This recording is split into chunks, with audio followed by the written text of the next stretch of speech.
अगर आज आप पूरी दुनिया में चल रहे सारे कॉन्फ्लिक्ट्स को वर्ल्ड मैप में एक एक करके रेड मार्क करते जाए तो दुनिया आपको लाल रंग में दिखेगी। मिसाइल्स, रॉकेट्स, बॉम्ब्स और खून से लथपथ धरती, यही आज का सत्य है। इस दुनिया की सबसे इंटेलिजेंट स्पीसीज ह्यूमंस यानी हम एक दूसरे के दुश्मन बनकर आमने सामने खड़े हैं। हमारे सनातन धर्म में ऐसे ही एक युग का वर्णन है जब अधर्म अपने चरम सीमा पर होगा। लोग आपस में मरते दम तक लड़ेंगे। धर्म, आस्था, विश्वास सब खत्म होने को आएगा। इसी को कहा गया है कलयुग। और पुराणों में बोला गया है कि इस कलयुग में ही कली और कल्कि के बीच होगा एक भयंकर युग, जिससे सृष्टि का विनाश और कलयुग का अंत होने वाला है। आज एक बटन दबाने से ही हजारों न्यूक्लियर बॉम्ब्स कुछ ही सेकंड्स में धरती को खत्म कर सकते हैं। मतलब हम अपने उस अंत से चंद ही सेकंड्स दूरी में हैं। तो क्या कलयुग में मनुष्य धीरे धीरे अपनी विनाश की ओर बढ़ रहा है? क्या कलयुग का अंत आ चुका है? और क्या जल्द ही कल्कि अवतार का जन्म होने वाला है?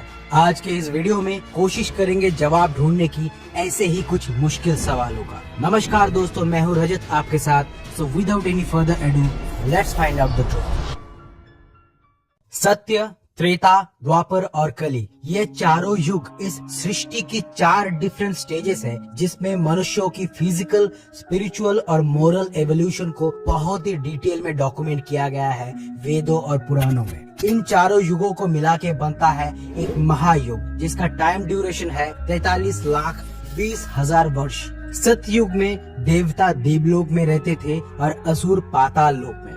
त्रेता युग में धर्म और अधर्म एक ही दुनिया में मौजूद थे, जैसे राम और रावण। द्वापर युग में धर्म और अधर्म एक ही परिवार में दिखने लगा, जैसे पांडव और कौरव। वहीं कलयुग में धर्म और अधर्म एक ही मनुष्य के अंदर ही दिखाई देता है। इसका मतलब जैसे जैसे काल चक्र आगे घूमता गया, मनुष्य अपनी धर्म के मार्ग से थोड़ा थोड़ा दूर होता गया और उसके अंदर काम, क्रोध, लोभ, हिंसा जैसे अधार्मिक लक्षण बढ़ता गया। साथ ही उनकी आयु और लंबाई भी कम होती गई।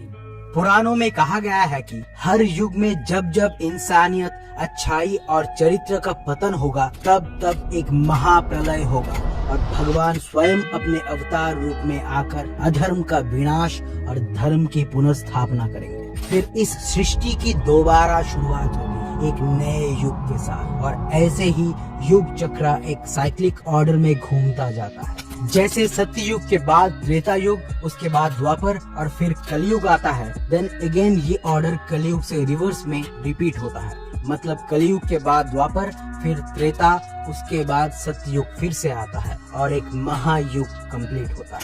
अगर बात करें इम्पोर्टेंट इवेंट्स की, तो सतयुग को छोड़ के त्रेता, द्वापर और खासकर कलयुग को समझना हमारे लिए बहुत जरूरी बन जाता है, क्योंकि इससे हमको पता चलता है कि हम अभी तक अपने धर्म के रास्ते से धीरे धीरे करके कितना दूर भटक चुके हैं। पुराणों में जो वर्णन दिया गया है उसके साथ आज के समाज में कितना सिमिलरिटीज है, ताकि हम आने वाला कल का अंदाजा लगा पाए।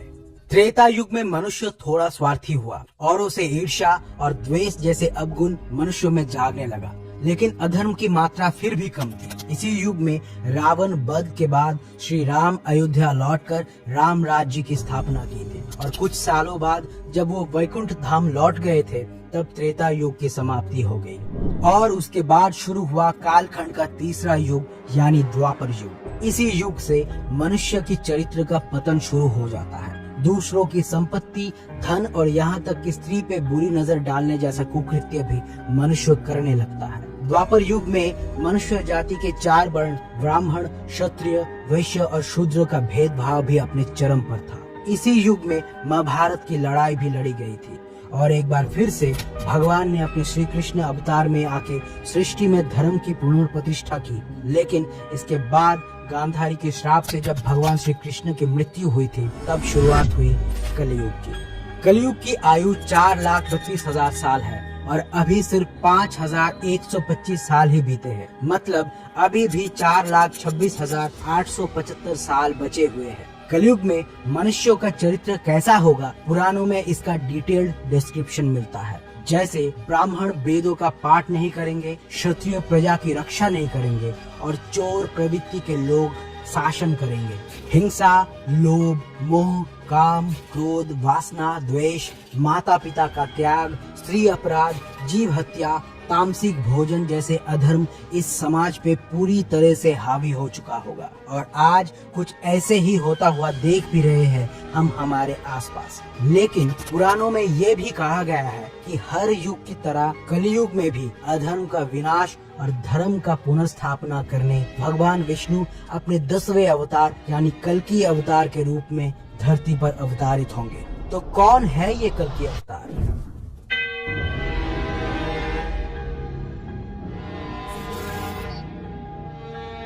जैसा कि हम जानते हैं, भगवान विष्णु अपने 9 अवतारों के जरिए धरती पर अवतारित हो चुके हैं। जैसे सतयुग में भगवान विष्णु ने 4 अवतार लिए थे, मत्स्य, कूर्म, वराह और नरसिंह अवतार। आगे त्रेता युग में वामन, परशुराम और राम अवतार। द्वापर युग में श्री कृष्ण और बुद्ध अवतार एवं कलयुग में होगा कल्कि अवतार।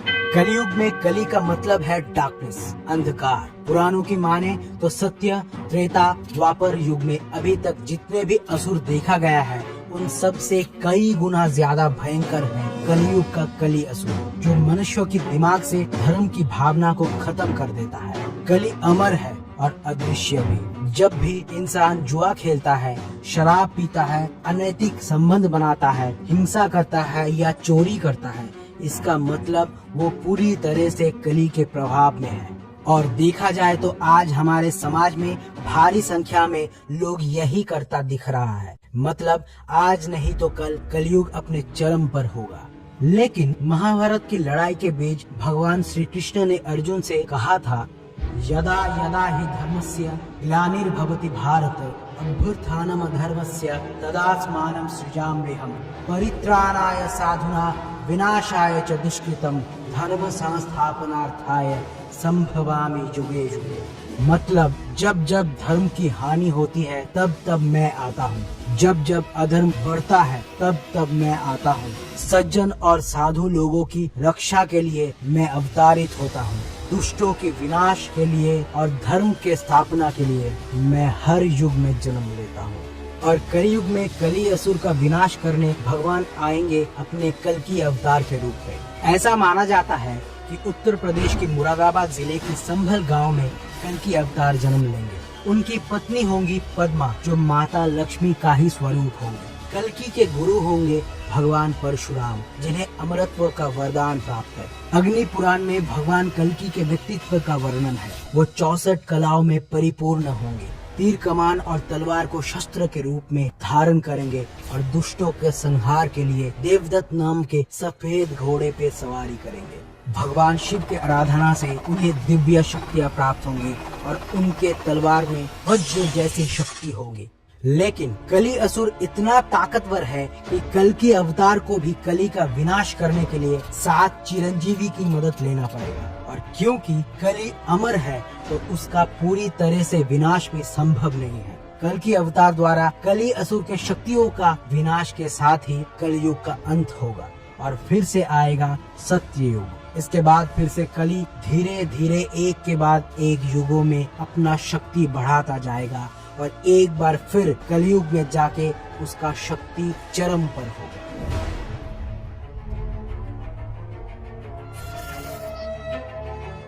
अगर रिसेंट कॉन्टेक्स्ट में देखा जाए तो लगता तो यही है कि हम घोर कलयुग में जी रहे हैं और दिए गए विवरण के अनुसार ही दुनिया अभी बहुत ज्यादा अशांत हो चुकी है। जैसे दुनिया पर अपनी सत्ता कायम, ताकत का वर्चस्व के चलते जब वर्ल्ड वॉर 1 लड़ा गया था तो इस लड़ाई से लगभग 4 करोड़ लोग मारे गए थे। वहीं वर्ल्ड वॉर 2 में 7.5 करोड़ लोगों की जान गई थी।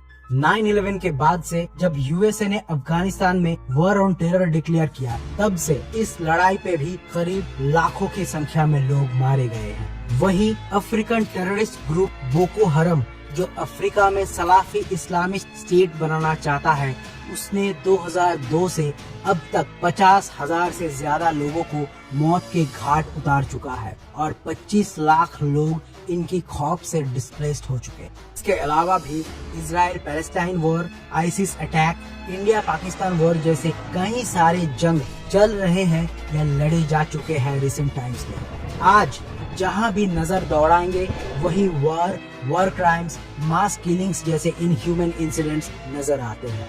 रशिया आए दिन न्यूक्लियर वॉर की धमकी देता रहता है और US, Russia, France, China, UK, Pakistan, India, Israel और नॉर्थ कोरिया के पास इन टोटल लगभग 13,000 न्यूक्लियर वेपन्स है।